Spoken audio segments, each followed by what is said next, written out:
പ്രിയപ്പെട്ട കുട്ടികളെ, നിങ്ങൾക്ക് എല്ലാവർക്കും നമസ്കാരം. ഇന്ന് നമ്മള് മലയാളത്തിന്റെ അക്ഷര പാഠത്തിലേക്കാണ് നടക്കുന്നത്. കൂട്ടക്ഷരങ്ങൾ നമ്മൾ ആദ്യം കണ്ടു. സ്വരാക്ഷരങ്ങള്, വ്യഞ്ജനാക്ഷരങ്ങള്, ചില്ലക്ഷരങ്ങള്. ഇനി നമ്മള് കൂട്ടക്ഷരം എന്ന ഭാഗത്തിലേക്കാണ് നമുക്ക് നോക്കാം.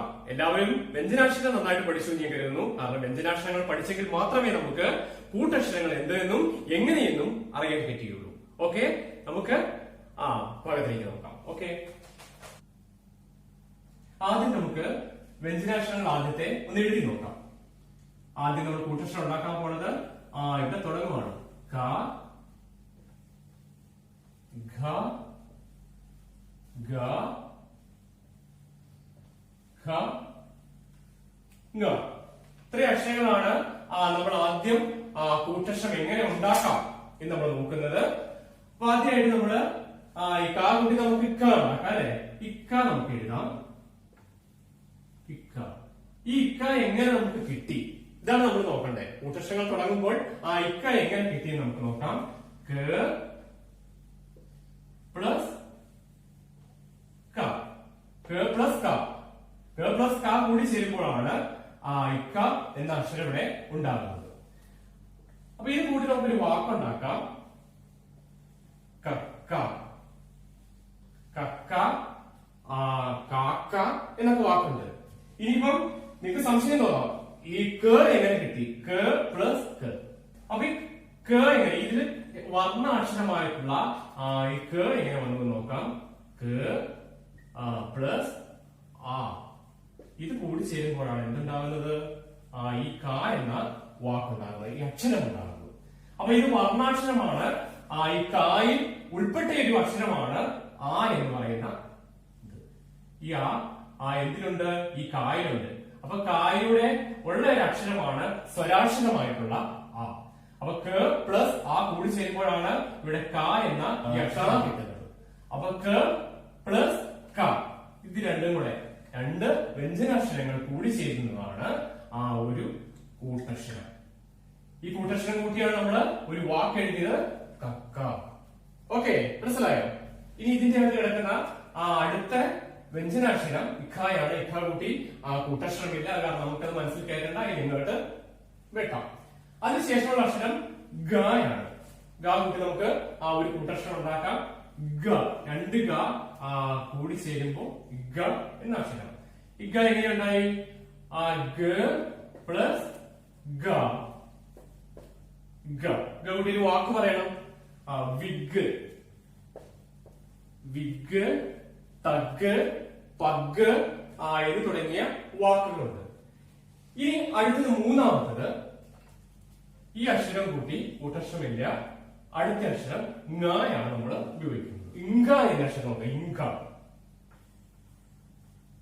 ഇങ്ക എന്ന അക്ഷരമാണ് നമ്മൾ എഴുതാൻ പോണത്. ഇങ്ക, ങ പ്ലസ് ക, ഇങ്ക. ങ പ്ലസ് ക, ഇങ്ക. ഒരു വാക്ക് പറയാം. നിങ്ങൾ ഓരോരുത്തരും ഓരോ വാക്ക് പറയാൻ തയ്യാറായി. ഇങ്ക കൂട്ടി ഒരു വാക്ക് 1ാം ക്ലാസ്സിൽ പഠിച്ചതാണ്. അപ്പം പങ്ക എന്നുണ്ട്, മങ്ക എന്നുണ്ട്, ഒരുപാട് വാക്കുണ്ട്. നമുക്ക് പറഞ്ഞു എഴുതാം. പങ്ക, പങ്ക എന്ന വാക്ക് എഴുതി.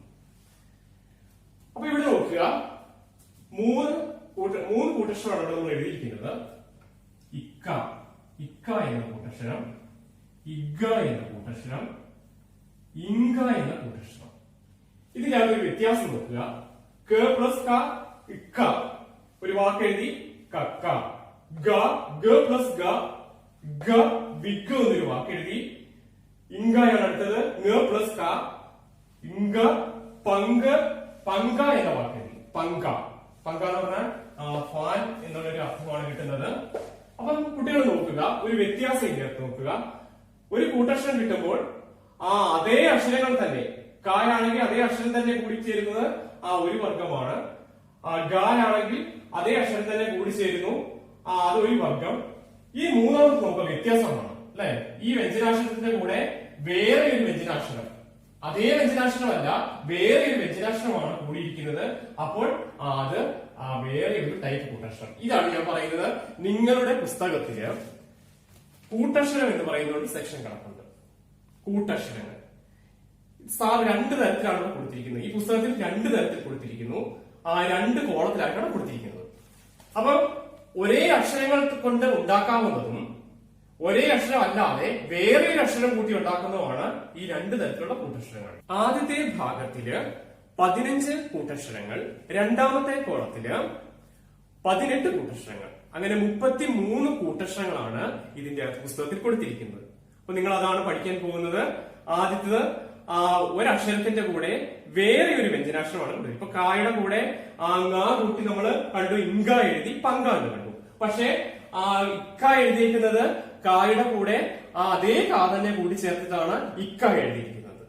അപ്പൊ അത് വേറെ കൂട്ടക്ഷരം. അപ്പം നിങ്ങൾക്ക് ഈസി ആയിട്ടുള്ള ഒരു കുറച്ച് ബുദ്ധിമുട്ടുള്ള ചിന്തിച്ചെഴുതാൻ പറ്റിയതുമായിട്ടുള്ള രണ്ട് തരത്തിലുള്ള അക്ഷരങ്ങളാണ് ഇവിടെ കൊടുത്തിരിക്കുന്നത്. നമുക്ക് ഇനി അത് ഒന്ന് നോക്കാം. കൂട്ടക്ഷരം എഴുതാനുള്ള ഒരു ടെക്നിക്ക് സാർ പറഞ്ഞുതരാം, ഒരു സൂത്രവിദ്യ, ഒരു ടിപ്പ് നിങ്ങൾക്ക് പെട്ടെന്ന് പഠിക്കാൻ പറ്റും. എന്താ, ശരിയല്ലേ? എഴുതട്ടെ. അപ്പൊ നോക്കുക, വ്യഞ്ജനാക്ഷരങ്ങൾ. വ്യഞ്ജനാക്ഷരങ്ങൾ നിങ്ങൾ നേരത്തെ പഠിച്ചതാണ്. ഈ വ്യഞ്ജനാക്ഷരങ്ങളിൽ 1 ഇടവിട്ട അക്ഷരങ്ങൾ മാത്രമേ കൂട്ടക്ഷരത്തിൽ വരുന്നുള്ളൂ. അപ്പൊ നമുക്ക് നോക്കാം. കായുടെ കൂട്ടക്ഷരം നമ്മൾ കണ്ടു, ഇക്ക. നമ്മൾ അക്ഷരം എഴുതി കാക്ക എന്നും അതുപോലെ തന്നെ കക്ക എന്നും ഒക്കെ എഴുതി. അടുത്ത അക്ഷരം ഖയാണ്. ഖ കൂട്ടക്ഷരത്തിൽ ഇല്ല. അപ്പൊ നമുക്ക് എന്ത് ചെയ്യാം, അതിനെ നമുക്ക് ഈ കോളത്തില് വെട്ടാം. അടുത്ത അക്ഷരം ഗ. ഗായുടെ കൂട്ടക്ഷരം നമ്മൾ കണ്ടു, ഇഗ. അടുത്ത അക്ഷരം ഇല്ല. വ്യഞ്ജനാക്ഷരങ്ങൾ നമ്മൾ കൂട്ടക്ഷരത്തിൽ ഉപയോഗിക്കുന്നില്ല. അതുകൊണ്ട് നമുക്ക് ആ കോളം എന്ത് ചെയ്യാം, വെട്ടിയിടാം. നിങ്ങൾക്ക് എളുപ്പമുള്ള ഒരു വിദ്യയാണ് പഠിക്കുന്നത്. ങ. അടുത്ത ങയാണ്. ങയുടെ കൂട്ടക്ഷരം ഇങ്ങ. ഇങ്ങ എന്ന കൂട്ടക്ഷരമാണ്. അടുത്ത അക്ഷരം നമുക്ക് ചായാണ്. ചായയുടെ കൂട്ടക്ഷരം ഏതാണ്? ഇച്ഛ. ഇച്ഛയാണ്. അടുത്ത ഛ എന്ന ഒരേപോലെ തന്നെ ആവർത്തിച്ച് വരുന്നില്ല. ച പ്ലസ് ഛ നമ്മൾ എഴുതാറില്ല. അപ്പൊ അതുകൊണ്ട് ആ കൂട്ടക്ഷരം നമുക്ക് വിടാം. വേറെ അക്ഷരങ്ങൾ കൂട്ടി എഴുതുന്നുണ്ട്, അതല്ല ഇവിടെ പറയുന്നത്. നിങ്ങൾക്ക് പെട്ടെന്ന് മനസ്സിലാകാവുന്ന ഒരു ടെക്നിക്ക്. അടുത്തത് ജ. ജ കൂട്ടി എഴുതുമ്പോൾ ഇജ, ലജ്ജ എന്നൊക്കെ അർത്ഥം അല്ലേ? ലജ്ജ, നിർജീവം. അടുത്ത കൂട്ടക്ഷരം നമ്മൾ ഉപയോഗിക്കുന്നില്ല. അതിനുശേഷമുള്ളത് ஞായാണ്. ஞ എന്താണ്? ഇഞ്ഞ. ഇഞ്ഞ എന്ന് എഴുതുമ്പോൾ മഞ്ഞ, പഞ്ഞി എന്നൊക്കെ നമ്മൾ വാക്കുകൾ ഉണ്ടാക്കാറുണ്ട് അല്ലേ? അടുത്തത് ടായാണ്. ടാ ഈസി ആയിട്ടുള്ള ഒരു കൂട്ടക്ഷരമാണ് അല്ലേ? നമുക്ക് എന്താണ് ടാ എഴുതി ടാ പ്ലസ് ടാ ഇട്ട. ഇട്ടായാണ്. ഇട്ടാ കൂട്ടി പട്ടം എന്നുണ്ട്. ഇട്ടായിട്ടില്ല. അടുത്ത നമുക്ക് ഒരു പ്രത്യേക സംഗതിയാണ് ഇതിന് ഇല്ല. നമ്മള് ഇതേപോലെ തന്നെ ഇരട്ടിച്ച് വരുന്ന അക്ഷരങ്ങളില്ല. അതുകൊണ്ട് നമ്മള് അതിന് നമ്മൾ എഴുതണ്ട. അതിനുശേഷം ഇതിനും ഇല്ല. നായുണ്ട്. നായ്ക്ക് കൂട്ടക്ഷരം അതേപോലെ നാ കൂട്ടി എഴുതുന്നുണ്ട്. പ്ലസ് നാ ഇന്ന, വിണ്ണ് എന്നൊക്കെ വാക്കുകൾ നമുക്ക് ഉണ്ടാക്കാം. അടുത്ത തായാണ്. തായ്ക്ക് കൂട്ടക്ഷരം ഉണ്ട് അല്ലെ? ഇത്ത. ഇത്ത കൂട്ടി വാക്ക് പറഞ്ഞേ തത്ത. തത്ത എന്നൊരു വാക്കുണ്ട്. ധയ്ക്ക് കൂട്ടക്ഷരം അതേ അക്ഷരം തന്നെ ആവർത്തിച്ചു വരുന്നില്ല. ദായ്ക്ക് കൂട്ടക്ഷരം അതേ അക്ഷരം തന്നെ ആവർത്തിച്ചു വരുന്നു. അപ്പൊ ഇദ്ദ. ഇദ്ദ എന്ന അക്ഷരം അദ്ദേഹം എന്നൊക്കെ വാക്കുകൾ നമുക്ക് ഉണ്ടാക്കാം. ദായ്ക്ക് ഇതേ അക്ഷരം ആവർത്തിച്ചു വരുന്നില്ല. അതുകൊണ്ട് അതിന് കൂട്ടക്ഷരം ഇല്ല. ന എന്ന അക്ഷരത്തിന് കൂട്ടക്ഷരമുണ്ട്. നായ്ക്ക് എന്താണ്? ഇന്ന, അന്നം എന്നൊക്കെ അർത്ഥമുണ്ട്. മഞ്ഞ് എന്നൊക്കെ വാക്കുകൾ നമുക്ക് ഉണ്ടാക്കാം. അപ്പൊ ഇത്രയും അക്ഷരങ്ങളാണ് എന്താണ് നിങ്ങൾക്ക് ഈസി ആയിട്ട് പഠിക്കാനുള്ള ടെക്നിക്ക് മാത്രമാണ് ഇതിനകത്ത് തന്നിരിക്കുന്നത്.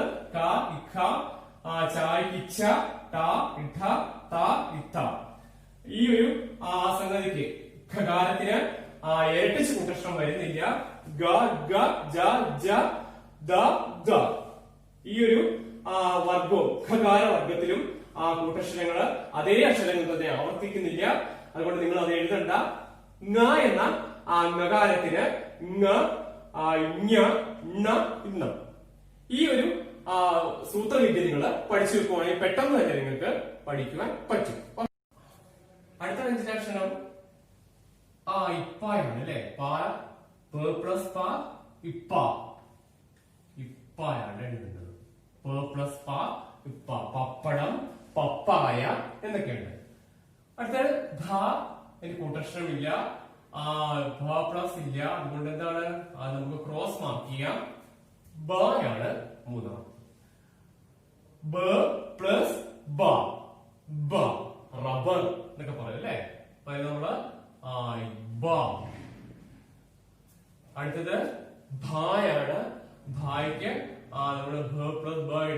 അതുകൊണ്ട് നമ്മൾ എഴുതുന്നു മാ ഉണ്ട് അല്ലെ.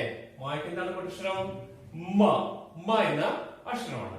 അപ്പൊ നമ്മള് അമ്മ അമ്മ എന്നൊക്കെ ക്രോസ് മാർക്ക് ചെയ്യാം. ല ഉണ്ട്. ല പ്ലസ് ല ഇല്ല. ഇല്ല എന്ന കൂട്ടക്ഷരം നമുക്ക് എഴുതാം. അതിനുശേഷം വൈ കൂട്ടക്ഷരം ഉണ്ടല്ലേ. വ പ്ലസ് വ. ഷായ്ക്ക് കൂട്ടക്ഷരം ഏതാണ്? ശ. രണ്ട് ശ കൂട്ടി എഴുതുക. ഷായ്ക്ക് കൂട്ടക്ഷരം ഇല്ല. സ ഉണ്ട്. സ.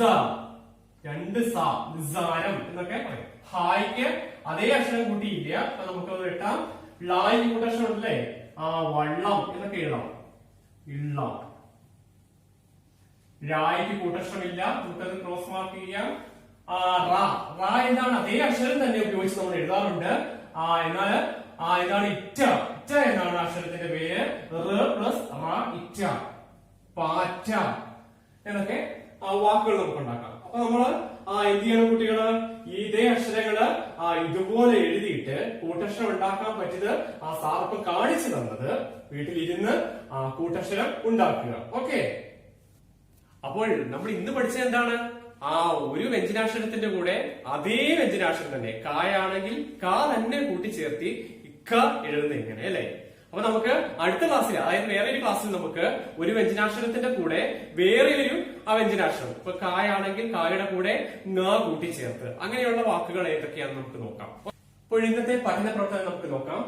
ബ്രാക്കറ്റിൽ നിന്നും അക്ഷരം തിരഞ്ഞെടുത്ത് പൂരിപ്പിക്കുക. ഒന്ന് ഉ ഡാഷ് ഇൽ ങ എന്ന് കൊടുത്തിട്ടുണ്ട്. അത് ഏതാണ് ശരിയെന്ന് നിങ്ങൾ പേരൻസിനോട് ചോദിച്ച് എഴുതുക. രണ്ട് വ ഡാഷ് ഇൻ മ ഇമ്പ. മൂന്ന് ആ ഡാഷ് ഇൻ ഇണ്ണ ഇണ്ട. നാല് ക ഡാഷ് ഇൽ ബ പ. അഞ്ച് ഉ ഡാഷ് എന്താണ്? അടുത്ത അക്ഷരം ഇണ്ണി എന്നുണ്ട്, ഇന്നി എന്നുണ്ട്. അപ്പൊ ഇത്രയും അക്ഷരങ്ങൾ നിങ്ങൾ ശരിയായിട്ടുള്ള അക്ഷരങ്ങൾ തിരഞ്ഞെടുത്ത് പൂരിപ്പിക്കുക. ഇത് നമ്മളിപ്പോ എഴുതിയേക്കുന്നത് ഒരു വ്യഞ്ജനാക്ഷരത്തിന്റെ കൂടെ അതേ വ്യഞ്ജനാക്ഷരങ്ങൾ തന്നെ ആവർത്തിച്ചു വരുന്ന കൂട്ടക്ഷരമാണ്. നമുക്ക് അടുത്ത ക്ലാസ്സിൽ കാണാം.